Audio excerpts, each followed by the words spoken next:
Donc, bonjour, je m'appelle Pascale Fortin, je suis ingénieure et directrice de la gestion des eaux à la Ville de Longueuil. Aujourd'hui, je vais vous expliquer le fonctionnement du traitement des eaux au sein de l'agglomération de Longueuil, ainsi que des défis. Je vais vous faire part des défis auxquels on fait face au niveau de nos infrastructures, notamment au niveau des importants investissements qu'on devra faire au cours des 10 prochaines années. Ensuite, je céderai la parole à mon collègue Hugo Monette de la direction du Génie, qui viendra vous entretenir des travaux qui ont lieu en ce moment depuis le 7 février au centre d'épuration Rive-Sud.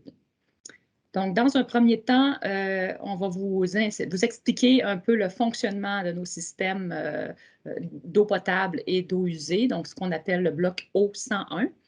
Ensuite, je vous ferai part évidemment des défis, des investissements à venir et de la stratégie de l'eau. Donc, ce sera un rappel pour certains de la stratégie de l'eau qui a été adoptée en 2020 pour faire face à nos défis, justement. Et ensuite, je céderai la parole à Hugo qui fera également une petite conclusion. Donc, en guise d'introduction, je vous présente ici le cycle municipal de l'eau. Donc, vous voyez en haut un petit schéma de notre cours d'eau principal qui est le fleuve Saint-Laurent. Alors, ce cours d'eau-là, c'est notre source d'approvisionnement principale. Alors, l'eau débute son cycle en amont du territoire, là, à la hauteur notamment du pont Victoria et du pont Jacques-Cartier, où on a nos prises d'approvisionnement en eau brute. Cette eau-là, donc, est pompée du fleuve, est acheminée vers nos usines de production d'eau potable et donc, on va traiter l'eau et lorsqu'elle est prête, on la distribue sur nos réseaux, tant aux résidences qu'aux commerces, aux industries et aux institutions. Et une fois consommée, cette eau-là est rejetée à l'égout, collectée, interceptée par plusieurs postes de pompage et amenée au centre d'épuration Rive-Sud, donc à notre centre d'épuration pour être épurée et ensuite retournée au fleuve. Donc, tout ça fait une grande boucle qu'on appelle notre cycle de l'eau. Toutefois, il faut noter qu'en période de pluie, on va également collecter des eaux de pluie dans des réseaux parfois séparatifs où on a une seule conduite qui va capter l'ensemble des eaux de ruissellement. On va, dans les nouveaux secteurs, parfois faire de la rétention et un certain traitement de ces eaux-là avant de les retourner au fleuve également. Mais il y a des endroits sur le territoire où on a des vieux secteurs où, à l'époque, on construisait une seule conduite dans la rue, ce qu'on appelle nos réseaux unitaires. Alors, à ce moment-là, les eaux de pluie sont acheminées au réseau d'égouts sanitaires, ce qu'on appelle un réseau combiné. Et à ce moment-là, ça peut, lorsque la pluie est assez forte, générer un dépassement de la capacité de notre réseau, ce qui va provoquer le phénomène des surverses. Donc, important de comprendre que ce phénomène-là se produit, oui, à Longueuil, mais également dans toutes les villes du Québec, du Canada, en Amérique, en Europe. Donc, dès le moment où on a des vieux réseaux combinés, c'est quelque chose qui se produit occasionnellement. Maintenant, je vous présente le réseau d'approvisionnement en eau potable. Donc, le début de la chaîne au niveau de l'agglomération de Longueuil. La ville de Longueuil a compétence pour produire de l'eau potable et la distribuer aux 5 villes liées de l'agglomération. Donc, pour ça, on opère 3 usines, l'usine Leroyer à Saint-Lambert, l'usine régionale qui est à Longueuil, ainsi que l'usine de la rue Châteauguay à Longueuil également. On a 6 réservoirs en périphérie qui permettent de répondre à la demande en période de pointe. Cette pointe-là se voit normalement sur l'heure du souper.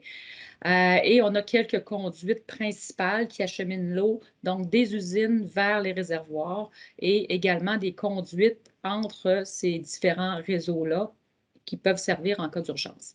Donc, je récapitule, 3 usines de production, un poste de pompage d'eau brute, on a 6 réservoirs de stockage, 26 chambres de compteurs qui permettent de compter le volume d'eau qui transite d'un territoire à l'autre, 86 km de conduite d'agglomération.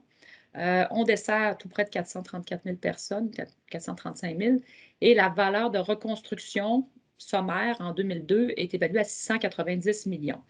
Ce qui est important de comprendre, c'est que ces équipements-là, ce sont des équipements d'agglomération, de compétences d'agglomération, et à ça s'ajoute un important réseau de conduite locale. On parle de 1800 km de conduite locale qui s'ajoutent au parc d'actifs de l'agglomération et dont la responsabilité de l'entretien de l'opération relève de chacune des villes liées.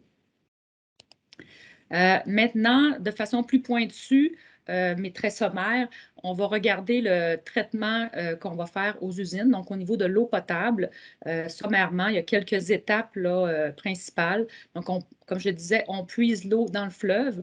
On va tamiser cette eau-là, retirer les gros débris pour pomper l'eau jusqu'à nos usines. Rendu aux usines de production, on ajoute un aide coagulant, ce qui va permettre de créer ce qu'on appelle des flocs et d'amalgamer ensemble toute la matière en suspension et la faire décanter. Et par la suite, on va filtrer cette eau-là, la traiter au rayon ultraviolet, également la chlorer. Donc, on a une étape de désinfection qui s'ajoute pour ensuite avoir une eau qui est entièrement conforme au règlement sur la qualité de l'eau potable et qui est distribuée à nos citoyens, nos commerçants, nos industries. Alors, voilà. Maintenant, je reviens en eau usée. L'eau usée, bon, on revoit ici le territoire. On a un réseau d'équipements d'agglomération qui est plus succinct. Mais ce qui est important de noter, je vous présente ici un petit graphique, c'est que l'assainissement au Québec a débuté à la fin des années 80, début des années 90. Donc, ici, vous voyez le nombre de stations d'épuration dans le temps, à partir des années 80 jusqu'aux années 2000. Et on voit que la croissance, la construction des usines au Québec s'est faite beaucoup à la fin des années 80, début des années 90. Et c'est à ce moment-là également que le centre d'épuration a été construit. Donc, en 1992, le centre d'épuration a été construit dans le cadre du programme d'assainissement des eaux du Québec, comme toutes les autres usines au Québec. Donc, avant ça, l'entièreté des eaux usées était déversée 24 heures sur 24, 7 jours sur 7 dans le fleuve Saint-Laurent, partout au Québec. Donc, c'est quand même un gros pas qui a été franchi à ce moment-là grâce au programme d'assainissement des eaux du Québec. Donc, on a ici un centre d'épuration qui va accueillir les eaux de 4 de nos villes liées. Donc, on ramasse Brossard, Longueuil, Saint-Lambert et Boucherville, Saint-Bruno étant desservi par la régie d'assainissement de Saint-Basile-le-Grand. On a 34 km de conduite et une dizaine de postes de pompage qui partent donc de Brossard en direction du centre d'épuration et également de Boucherville. On a plusieurs postes de relèvement qui amènent les eaux, encore une fois, au centre d'épuration. Donc, cette conduite-là, c'est ce qui a été construit dans le cadre du programme d'assainissement pour venir capter l'ensemble des collecteurs qui, à l'époque, allaient directement au fleuve. Donc, c'est ce qu'on appelle notre réseau d'interception. C'est une espèce d'autoroute qui vient ramasser chacun des boulevards, là, si je peux faire l'analogie avec nos collecteurs d'égouts. Et là, à ce moment-là, les eaux transitent vers le centre d'épuration. Encore une fois, la valeur de remplacement estimée en 1900 actuelle est d'environ 820 millions de dollars. À ça s'ajoute encore une fois une panoplie de conduites d'égouts locales. Donc, on parle de 1670 km de conduite locale et là-dessus, il y en a quand même le tiers qui est en réseau combiné, l'autre tiers qui est en réseau pseudo-séparatif et l'autre tiers en séparatif. Donc, je vous amène à la prochaine acétate. Je vais vous expliquer qu'est-ce que c'est ces trois types de réseaux-là. On en a parlé brièvement tout à l'heure, mais ici, vous voyez une coupe d'une maison type et on voit que dans la rue, ici, il y a une seule conduite et cette conduite-là va capter autant les eaux usées qui proviennent de la maison que les eaux de pluie qui sont acheminées par l'épuiseur, également le drain de fondation qui ramasse les eaux au pourtour de la maison. Donc, on a le tiers du territoire qui est construit de cette manière-là parce qu'on a un territoire qui est plus ancien. De l'autre côté, à un certain moment, vers les années 60, on a arrêté de construire ces réseaux-là et on a construit ce qu'on appelle des réseaux pseudo-séparatifs. Et à ce moment-là, on a décroché, si vous voulez, les eaux de ruissellement. Donc, les eaux de pluie sont acheminées dans une conduite distincte qui est un peu plus élevée en surface, mais la conduite sanitaire va aller chercher, oui, les eaux usées de la maison, mais également quand même un certain apport d'eau pluviale à travers le drain de fondation. Et enfin, dorénavant, aujourd'hui, tous les secteurs sont construits en réseau séparatif 100 et on voit que les eaux usées notre conduite sanitaire est purement sanitaire, ne capte que les eaux qui proviennent de l'intérieur des bâtiments et tout ce qui est extérieur, ruissellement, infiltration, s'en va dans le réseau pluvial. Tout ça pour dire que ces deux types de réseaux-là, les deux premiers, donc, amènent des eaux pluviales dans notre réseau. Ce qui cause des surverses. Et là, on souligne le fait que le centre d'épuration, encore une fois, qui a été construit, conçu et légué par le gouvernement du Québec dans le cadre du programme d'assainissement des eaux, il n'est pas conçu pour traiter les eaux pluviales. C'est important de le comprendre. On traite les eaux usées en temps sec, mais dès qu'il pleut, on a peu de marge de manœuvre pour traiter les eaux de pluie. Donc, le phénomène de surverse est quand même plus important à Longueuil que dans d'autres territoires dû à ce niveau de service-là. Maintenant, rendu à l'usine, petit schéma, je vous le présente rapidement là, pour expliquer comment on traite l'eau.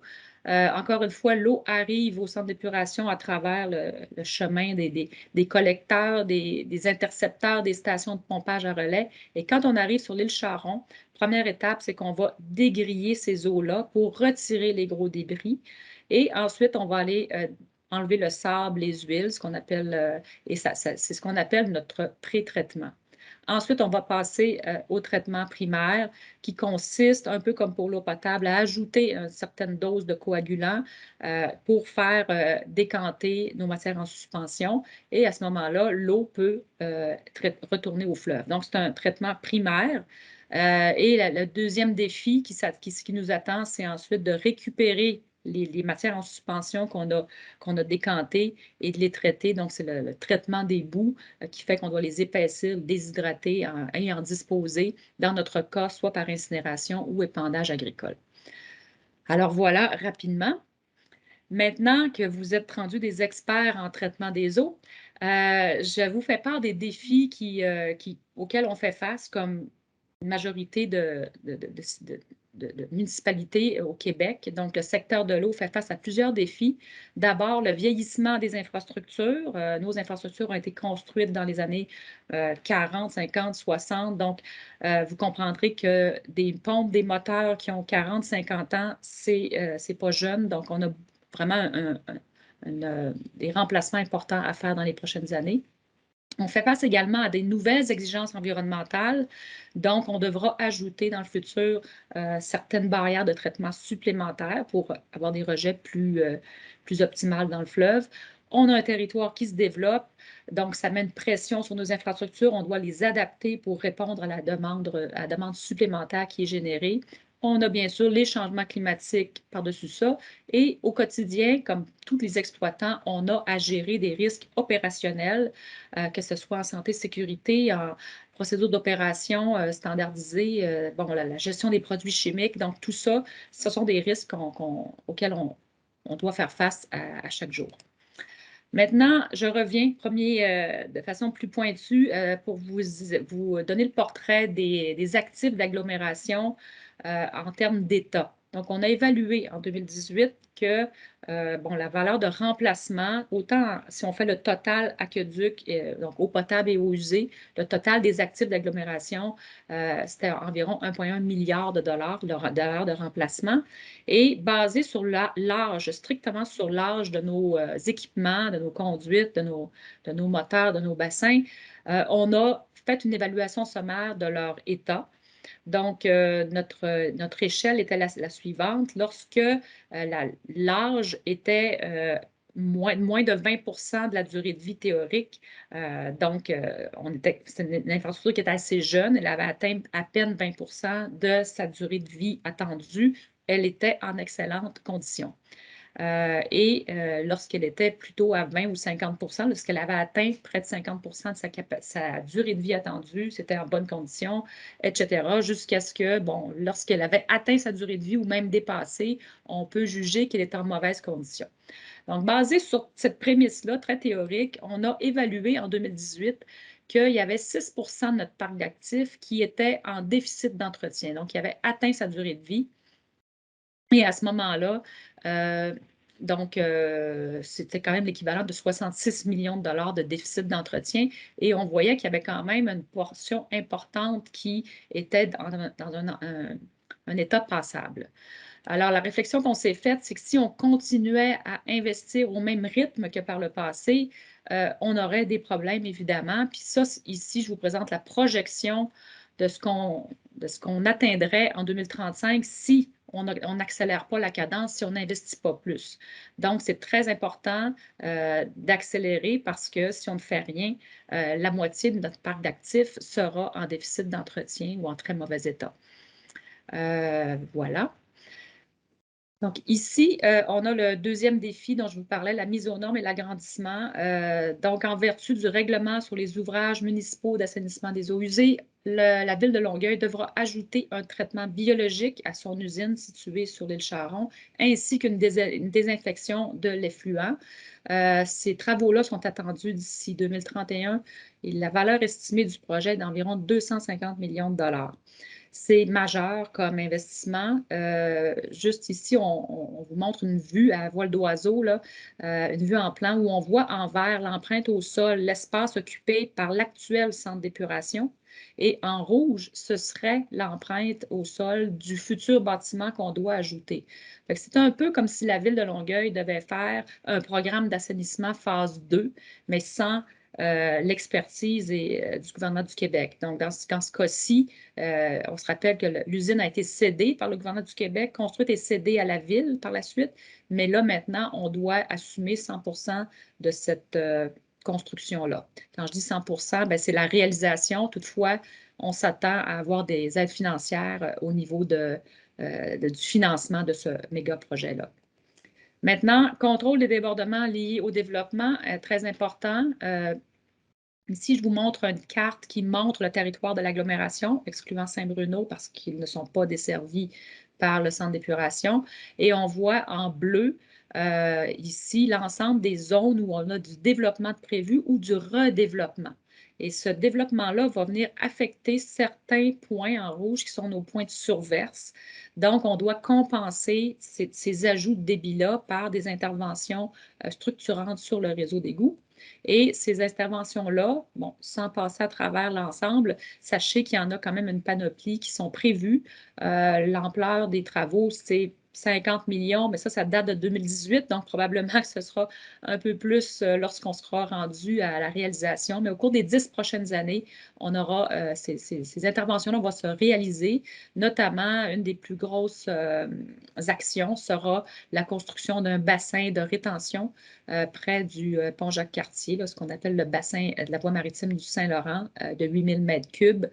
Et potentiellement que ce bassin-là pourrait être plus grand. La volumétrie sera déterminée dans le cadre des plans et devis, mais si elle est plus grande, bien, ça nous permettrait d'améliorer plus la réduction de nos débordements.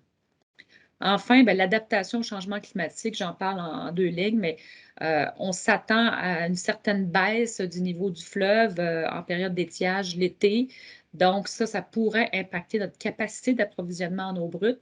Donc, on travaille là-dessus. Il y a déjà des études qui sont en cours par la direction du génie pour évaluer la faisabilité ou la nécessité de l'opportunité de construire ou d'agrandir une de nos prises d'eau brute. Enfin, les événements pluvieux plus intenses d'environ 20 c'est un peu ce qui est attendu d'après les pronostics des experts, notamment ceux d'Ouranos. Donc, on peut s'attendre à avoir des refoulements, des inondations qui vont être plus fréquentes. Alors, on devra adapter nos réseaux au fur et à mesure qu'on les remplace.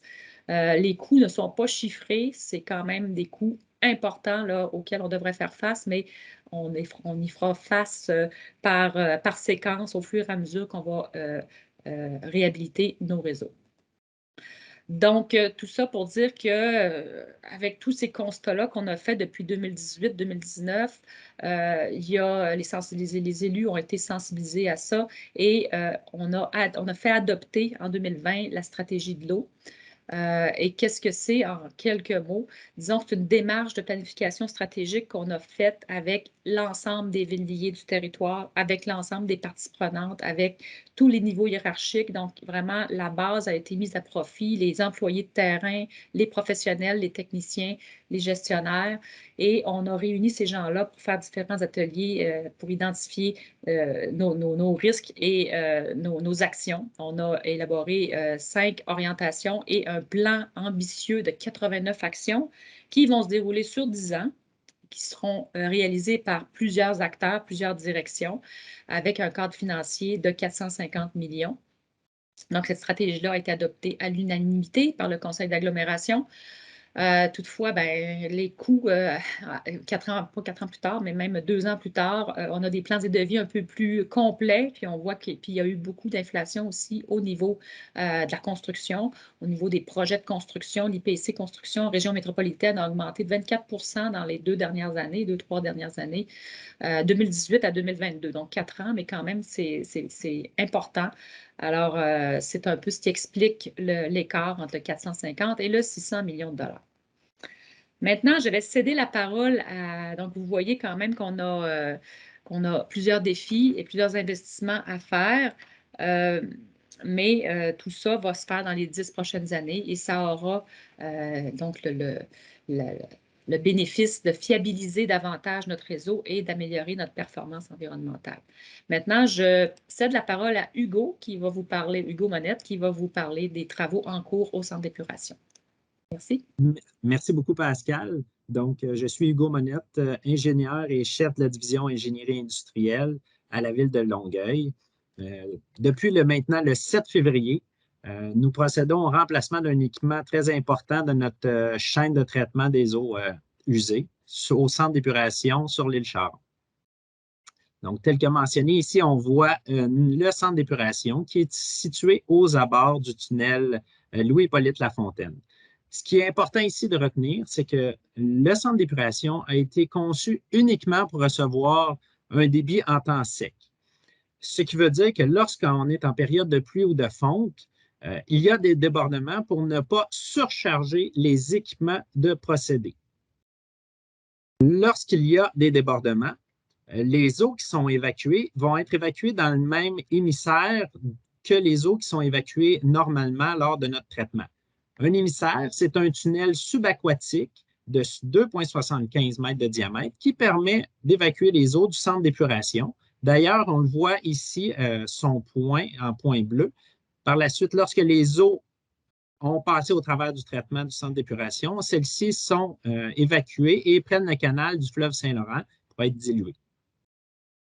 Maintenant, pour ce qui est de la nature de nos travaux, par exemple, dans la photo de droite, on voit la chaîne de traitement des eaux usées.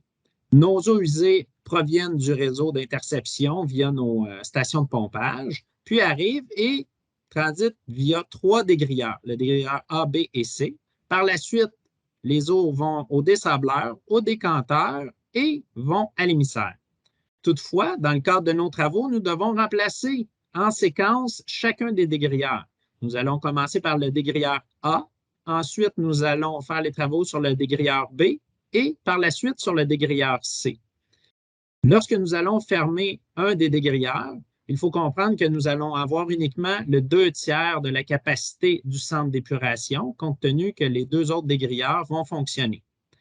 Donc, s'il advenait une période de pluie ou de fonte importante, évidemment, les eaux seraient déviées via notre canal de dérivation et s'en iraient directement à l'émissaire. Donc, tel que mentionné, les dégrilleurs servent à retirer les gros débits et protéger les équipements qui sont en aval des dégrilleurs, soit les dessableurs et les décanteurs. Ces équipements sont en fin de vie, datent de 1992 lors de la mise en service du centre d'épuration et évidemment, il y a une augmentation des risques de défaillance de ceux-ci. Le débit de conception tel que mentionné du CRS est uniquement pour le temps sec. Ce qui est aussi important, c'est que le coût de ces travaux est de 3,8 millions de dollars pour réaliser le remplacement de chacun des équipements. Qu'est-ce qu'un dégrilleur? On voit ici dans l'image de gauche un dégrilleur installé. Lorsque les eaux arrivent au travers du canal, ici, elles passent au travers du dégrilleur et elles sont ensuite libérées des différents débris qu'elle peut contenir, comme par exemple des morceaux de bois, des feuilles, des morceaux de plastique ou d'autres matières. Donc, ceux-ci sont arrêtés par les grilles. Toutefois, lorsqu'il y a une période de pluie ou de fonte importante, les eaux dans le canal montent au travers du canal, puis lorsqu'elles arrivent au point de déversement, qui est notre seuil, ici on appelle ça un seuil de déversoir, c'est ce qui permet d'évacuer l'eau lorsque le débit dépasse la capacité de conception des équipements. Donc, l'eau monte au travers dans le canal et puis passe par-dessus le seuil et elles s'en vont dans notre canal déversoir. Dans l'image de droite, maintenant, on voit un de nos dégrilleurs. Donc, les eaux arrivent au travers du canal et les débris sont arrêtés par nos barres guides ici. Et le peigne qui est ici descend dans le bas, passe au travers des barres, ramasse les déchets et puis par la suite les remonte et les laisse tomber dans la benne à déchets.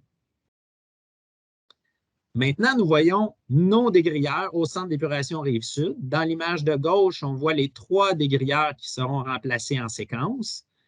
Nous allons aussi remplacer les convoyeurs ainsi que les chutes à déchets, l'ensemble de la distribution électrique et tous les équipements de contrôle du procédé. Dans l'image de droite, maintenant, nous voyons un dégrilleur ici, ainsi que sa vanne en amont, donc qui est située en avant du dégrilleur. Donc, cette vanne, lorsque nous allons la fermer, nous avons aussi une autre vanne du même style en aval du dégrilleur, ce qui va permettre d'isoler complètement le dégrilleur pour pouvoir le remplacer à sec, car ces travaux doivent se dérouler à sec, évidemment. Donc, évidemment, ces travaux comportent des risques associés. Par exemple, s'il advenait une forte période de pluie ou de fonte qui devait se produire, il est attendu qu'environ entre 0 et 100 000 m3 d'eau usée soient rejetée au fleuve lors du remplacement de chacun des dégrilleurs. Cette quantité représente moins de 0,5 % du volume annuel traité au centre d'épuration. Sur une période de 15 jours, le volume maximal pouvant être rejeté représente un débit de 0,1 m3 par seconde. À titre comparatif, le débit moyen du fleuve Saint-Laurent est d'environ 8000 m3 par seconde. Pour ce qui est des mesures de mitigation maintenant des risques, nous allons évidemment arrêter un seul dégrilleur à la fois. Nous allons maximiser les travaux préparatoires avant l'arrêt d'un dégrilleur. Nous allons aussi faire la mise à sec des bassins durant un maximum de 15 jours et pour ce faire, nous allons réaliser les travaux sur 2 quarts de travail. Les travaux hivernaux permettent de réduire de 85 % les risques de débordement par rapport aux autres périodes de l'année, évitant ainsi la période de reproduction des espèces aquatiques. S'il y a un rejet, il se fera via l'émissaire de l'usine, soit au point de rejet habituel, minimisant l'impact sur les berges. Maintenant, pour ce qui est de l'échéancier, actuellement, nos dégrilleurs sont commandés depuis le mois de juillet.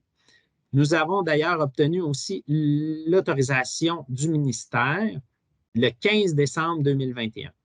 Donc, nous avons appelé notre entrepreneur et pour céduler des travaux en février, donc qui se déroulent maintenant depuis le 7 février, nous avons procédé à la mise à sec du bassin et les travaux sont en cours.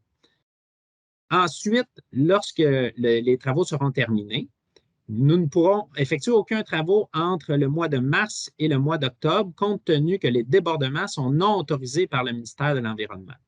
Donc, les 2 prochains dégrilleurs seront remplacés en novembre et en décembre de cette année.